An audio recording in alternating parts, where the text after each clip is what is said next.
Did you notice any continuity issues in that video, huh? Did you notice that when the chef was putting those chocolate covered candies in the tray, that there were a different number of candies, and in fact it was a totally different kind of tray? You probably didn't notice that. Maybe you did, even though I asked you to look at it. Maybe you didn't. Right? This is a continuity issue. However, with documentaries and things like this, it doesn't really matter. Also, you can get away with a lot, as you can see that. Also, did you notice that in one of the wide shots on the right-hand corner, there was a guy doing dishes? Yeah, he's there, and then he disappears. But he's in the background. That is not where the eye is going, so you didn't really notice it.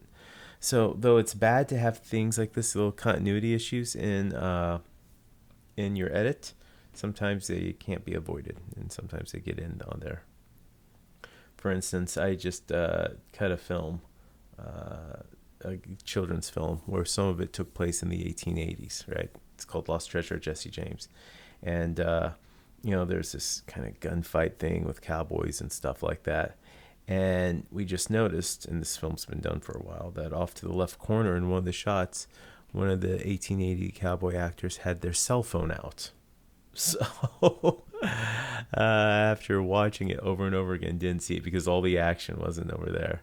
But we found it, and yeah. So I'm not sure if that's going to be in the final cut or not. I think we're going to actually take it out, or at least move it a little bit so we don't see that. Anyway, these things happen. So now we're going to move on to pacing, right?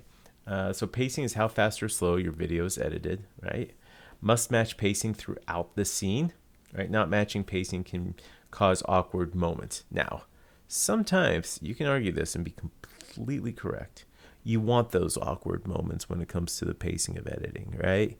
You want the audience to feel awkward because it really builds into the scene, okay?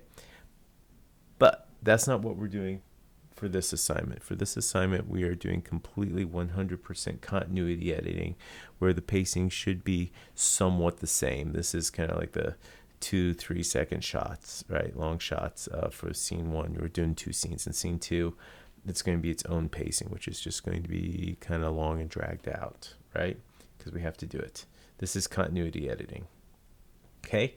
To go over continuity editing versus like jump cut editing or crash cut editing, here's a video on YouTube that I want you to watch as well. So check this out. This will cover the difference between continuity editing and jump crash cut editing. Remember, we are doing continuity editing. If you do jump cut editing, which you're going to probably want to do with the second scene, don't do it, right? Because we're doing the continuity editing here, right? This will go over the difference between the two.